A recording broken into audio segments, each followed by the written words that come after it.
Hello everyone, welcome to এপিডাইন। আশা করি সকলে ভালো আছেন। আজকে আমি একটি খুবই সহজ এবং সুন্দর একটি রেসিপি আপনাদের সামনে নিয়ে এসেছি। আশা করি আপনাদের ভালো লাগবে। এই বর্ষার সময়ে যদি খিচুড়ি খেতে খুব মন চায়, কিন্তু ঘরে পেঁয়াজও নেই, রসুনও নেই, তখন কি করবেন? চলুন আজকে পেঁয়াজ এবং রসুন ছাড়া সেই ভুনা খিচুড়িটি আপনাদের করে দেখাব। তো প্রথমে একটি কড়াইতে তেল দিয়ে নিলাম। তেলটা গরম হয়ে গেলে দুটো তেজপাতা, একটা শুকনো মরিচ এবং এক টুকরো দারুচিনি দিয়ে দিলাম।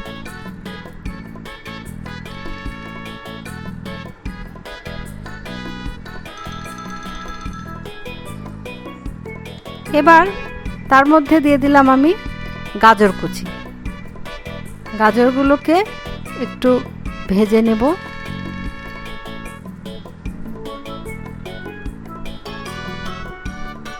তারপরে এর মধ্যে দিয়ে দিলাম বাদাম, চিনে বাদাম। বাদামটা দিয়ে আমি আরেকটু ভেজে নেব।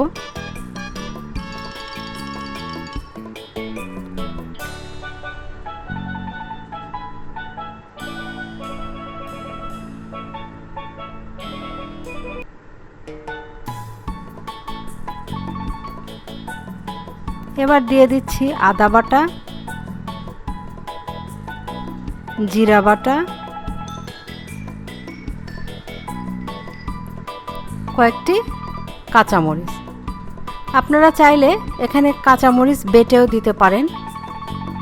আমি আমার বাচ্চাদের জন্য কাঁচামরিচটা বেটে না দিয়ে গোটা কাঁচামরিচ দিয়েছি। মশলাগুলো একটু ভেজে নিয়ে এর মধ্যে দিয়ে দিলাম এখন সামান্য হলুদ গুঁড়ো।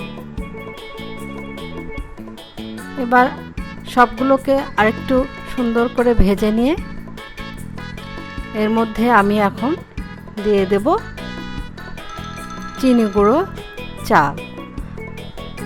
চিনি গুঁড়ো চাল, এই চালটাকে আমি 20 মিনিটের মতো ভিজিয়ে রেখেছিলাম।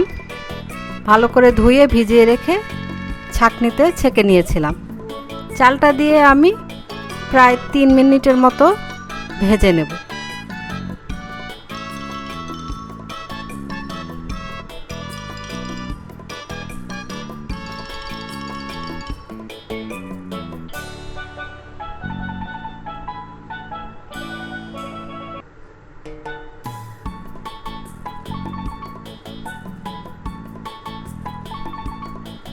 এবার আমি দিয়ে দিলাম মুগ ডাল। এই ডালটা আমি আগে ভিজিয়ে রেখেছিলাম, আধা ঘন্টার মতো ভিজিয়ে রেখে সেই ডালটা সুন্দর করে ওয়াশ করে আমি ডালটা দিয়ে দিলাম। ডাল এবং চাল দুটো একসঙ্গে আরও 3 থেকে 4 মিনিটের মতো ভেজে নিয়ে তার মধ্যে দিয়ে দিলাম মটরশুঁটি দিয়ে আরেকটু ভেজে সুন্দর করে ভেজে নিয়ে, দেখুন আমি কিভাবে ভেজে নিয়েছি। চাল এবং ডালটাকে সুন্দর করে ভেজে নিতে হবে।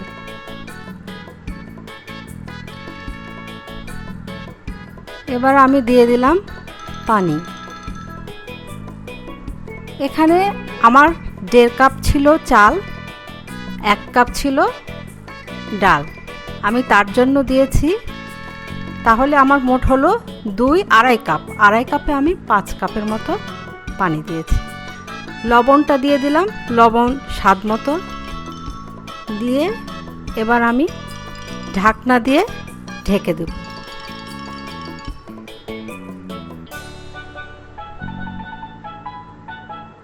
ঢাকনা দিয়ে 10 মিনিটের মতো রান্না করব। মাঝে মাঝে আমি ঢাকনাটা উঠিয়ে একটু নেড়ে দেব।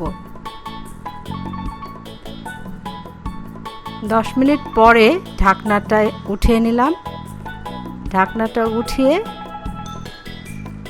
এবার এর মধ্যে আমি সামান্য একটু চিনি দিয়ে দিলাম। যেহেতু পেঁয়াজ এবং রসুন ছাড়া, তাই সামান্য একটু চিনি দিলে টেস্টটা ভালো আসে। আপনি যদি না চান তাহলে অ্যাভয়েড করতে পারেন।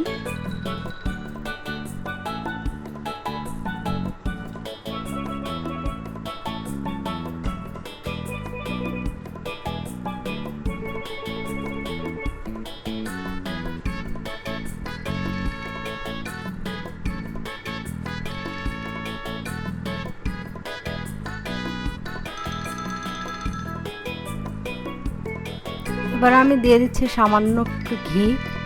ঘি দিলে ফ্লেভারটা ভালো আসে। আর কিছু কিশমিশ।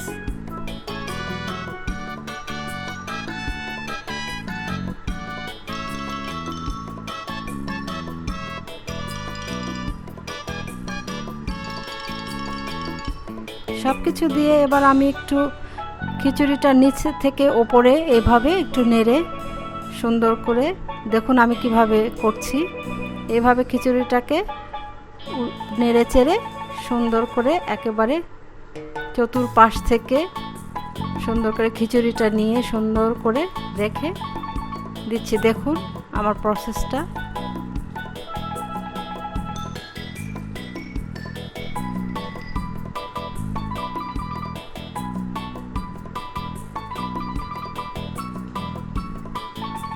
এবার আমি ঢাকনা দিয়ে আরও 5 মিনিটের মতো রান্না করব, তবে চুলার জালটাকে একেবারে লো করে দেব। 5 মিনিট পরে ঢাকনা উঠিয়ে এই যে দেখুন আমার খিচুড়িটা কিন্তু হয়ে গেছে। ডাল এবং চাল সব সুন্দর সিদ্ধ হয়ে গেছে এবং খিচুড়িটা বেশ সুন্দর ঝরঝরে হয়ে গেছে।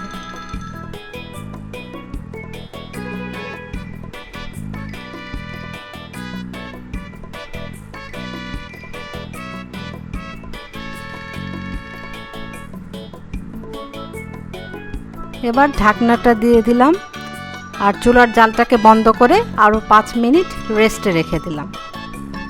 এই যে দেখুন আমার খিচুড়ি।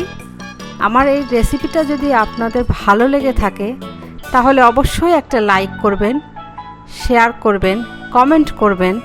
আপনাদের ভালোবাসা আমার একান্তই কাম্য।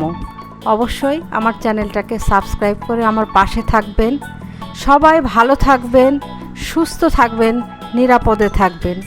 এতক্ষণ আমার সঙ্গে থাকার জন্য আপনাদেরকে অনেক অনেক ধন্যবাদ, অনেক অনেক ভালোবাসা।